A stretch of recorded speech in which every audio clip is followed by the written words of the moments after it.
Hello everyone, and welcome to another episode of the show about science. This is your host, Nate. Today, we're going to tackle a question. Are we alone in the universe? That's a big question. So let's look to the stars and try to understand how it might be possible to find life on another world in another solar system. Okay. Should we call them?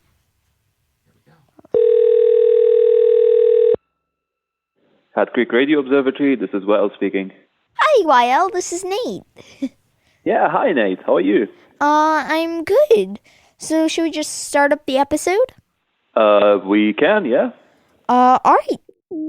So can you tell our listeners a little bit about yourself? Sure. So my name is Wael. I am a postdoctoral researcher at the SETI Institute, and I work on the refurbishment program of the Allen Telescope Array, a radio interferometer located in Northern California. So why did you decide that this was the career you wanted to choose? Yeah, I was probably maybe your age, Nate, and I just loved space. That was it. I would, go outside on a, starry night, look at the stars, and say, this is what I want to study. And, thankfully, I was good in math and physics.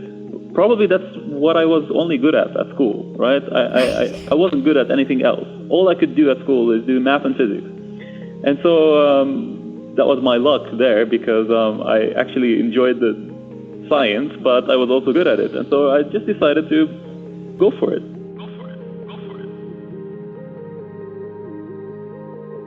So what is the Allen Telescope Array? Yeah, so the Allen Telescope Array is a collection of 42 6-meter dishes. So every single station or every single antenna is 6 meters in diameter. They are fully steerable. In other words, they can track and slew on the sky.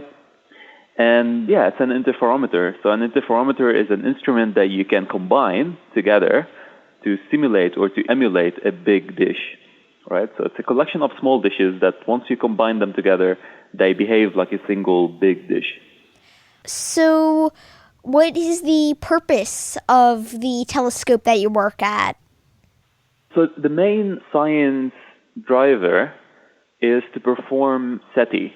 So SETI stands for Search for Extraterrestrial Intelligence, and that involves collecting data and searching it in such a way that would be sensitive to a advanced extraterrestrial civilization. But also the telescope is really good in doing other stuff, like the search for fast radio bursts, for example. I can talk about what fast radio bursts are if you want at some point later, or the study of pulsars, for example. So there's a collection of science projects that one can do on the instrument, but the main one is SETI. All right. So what are those radio bursts? So fast radio bursts are a class of objects or a class of transients. That's how we call them. A transient is something that, you'll be looking at the sky, everything seems blank, and at some point something pops up and it goes blank again. So it's like a small thing that shines for a few milliseconds and disappears. So a fast radio burst is a millisecond wide, super bright and super energetic burst that we happen to see in our sky, in the radio. So they are super bright, super energetic bursts that appear to be coming from halfway through the universe. And they seem interesting in a lot of ways. Yeah, so how do you know that some of the things that you're getting aren't just like noise or like some energy or transmission from a star exploding or like a gamma ray burst or something like that? Yeah, that's a really good question, Nate. Our radio sky is heavily contaminated with sources of interference. So in other words, if you walk around the site here where I'm at, holding a phone, and if your phone is not in airplane mode, your phone would try to contact the station, like the tower, and it would send radio waves, right? Yeah. And so some of these radio waves can go into the telescope, and it would affect our data, right? And it would increase or generate false positives. Now, luckily, I am using an interferometer to do my science. Now, the good thing about an interferometer is that it has multiple elements and it has multiple sensors, right? It has multiple feeds. So if, for example, I see a signal in one of the antennas, but I don't see it in the others, I'm not going to get into details here, but I can use the spatial information to discriminate between a signal that's coming from far away compared to something that's really close to the telescope or, in a satellite orbit or something. And so I can use the spatial information that I have and the geometric information that I have with the fact that I'm using an interferometer to help me discriminate between, a cell phone or GPS satellite or anything that can be, emitting in the radio versus something that comes from, the universe.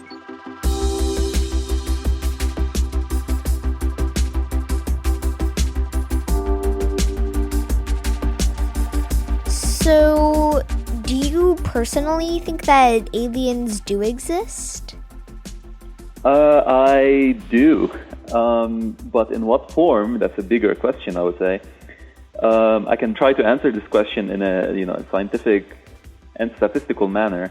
If you just crunch the numbers, the number of stars in our observable universe is pretty much as there are sand grains here on Earth, right? So if you just think of these numbers, they're insanely big. And so what are the chances that it's only us who exist in this massive universe? I mean, chances are super low.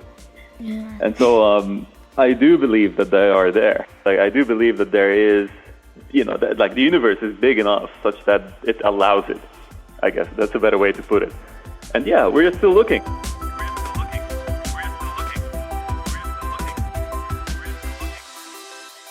So if you do ever find aliens, what do you think that they would look like? I would say they wouldn't look anything like us. You know how in sci-fi movies aliens are depicted to have, a face and two eyes and like humanoid. Like humanoids, right? But we know that nature doesn't work this way, right? Yeah. I mean, look at the diversity here on Earth, right? We've got, snakes and we've got mammals.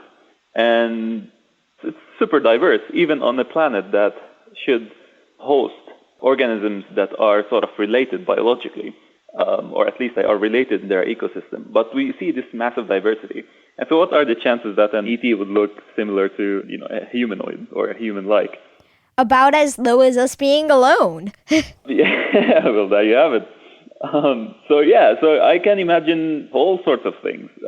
Aliens can have the ability to fly, or they can sense the world around them using infrared rather than optical. The universe is so big that, it's much bigger than my imagination. True. So what level aliens on the Kardashev scale do you think we would find? And the Kardashev scale is like 1 would be able to harness the available energy of their home planet, 2 available to harness the energy of their home star, and 3 able to harness the available energy of their home galaxy. Although I think that there might be like 4 and 5, but those are really big. Yeah. So what we might find is any of those civilizations that you stated. With the type of searching that we are doing, we should be able to find a civilization that is, I would say, as advanced as we are here on Earth. But I would say a Type 3 civilization would have made itself obvious that it is there because it's already, zipping around the galaxy, and it would have at least made itself visible to us in some form or another. So from my personal perspective, a Type 3 civilization would have been detected by now. As for the Type 2 and Type 1, these are where our focus is being put, I would say, mostly. To detect a star that has been covered by a Dyson sphere, for example. So a Dyson sphere is a giant, I would say, collection of energy absorption devices, I would say, that surround a star such that it can consume the energy of the star. So this is a Dyson sphere. So a type 2 civilization can do something like that. And so we're currently looking for structures in our data that might have a hint that it's coming from, say, a Dyson sphere. And we're also looking for leakage or radio emission that come from, TV stations. For example, let's say aliens communicate over the phone or communicate over, TV or something. So this is another thing we're trying to look for. So these are, for less than type 1 civilization, but also type 1 and type 2 civilizations. As for where I put my bet, that's a hard question. All right, so if you were on another planet in like the Alpha Centauri system, for example, how would you see life on Earth? So that's a really good question, Nate. So being, let's say, on Alpha Centauri, with the technology that we have right now, we will be able to see multiple things. So if I use radio, as in radio telescopes, to observe the Earth, I might be able to pick up the radiation that I call the leakage radiation out of Earth. So as we know, we've been using communication devices for the last 100 years here on Earth. Yeah. And so some of this radiation would leak outside the Earth, right? So you can imagine all the songs and all the TV interviews that we've done in the last 100 years, this information has been leaking outside the Earth. I can just imagine aliens listening to The Office or something from another planet. Yeah, right. Or Justin Bieber's latest song or something. That'll be cool. Yeah. It's ooh, this stuff is so good. Makes them want to visit, I guess. Definitely. So this is the type of radiation that I might see from Alpha Centauri. But this is using radio telescopes. If I go and observe the Earth, or the solar system, or the sun solar system, with a optical telescope, I will be able to, one, observe the Earth orbiting the sun, so I can know that there is a planet that has, a certain mass that is orbiting its sun, so I can detect that. But I can also start detecting the characteristic of the atmosphere. So I can know that Earth might harbor life just by knowing that there is water molecules, for example, in the atmosphere. So I can detect water molecules in the atmosphere of Earth. And so that would allow me to say something about the habitability of Earth. And that's me, being at Alpha Centauri. And just in case aliens are listening to this episode right now, I'd just like to say to them, hi. We're here. Okay, bye now. Oh, it's hard to come up with these things right off the top of your head. I feel bad for whoever will be our first alien diplomat.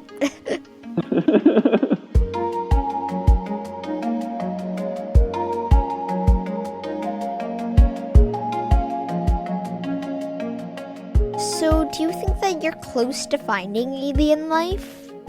I hope we are. As our technology advances, we are always taking, the next step. And it's a really hard question to answer, Nate. We might not find anything, right? We might, still do this for the next, 50 or 100 years and not find anything just because there is no one out there, right?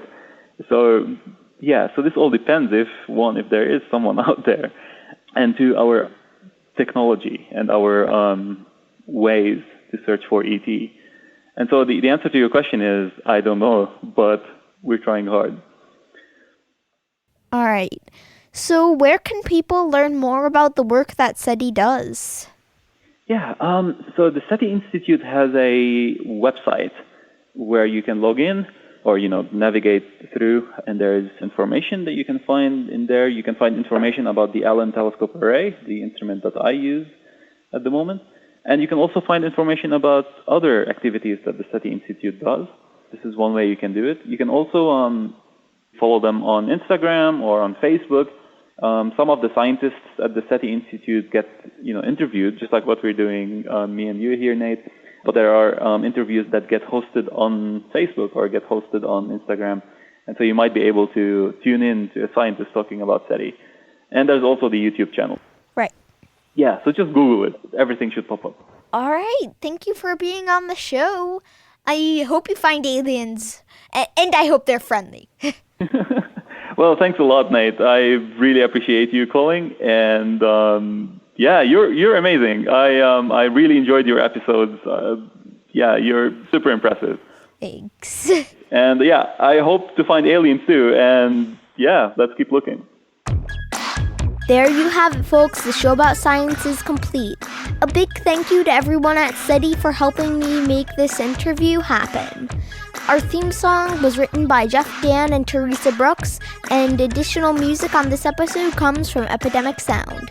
Make sure to visit theshowaboutscience.com to listen to more episodes. Okay, Dad, you can shut the recording off.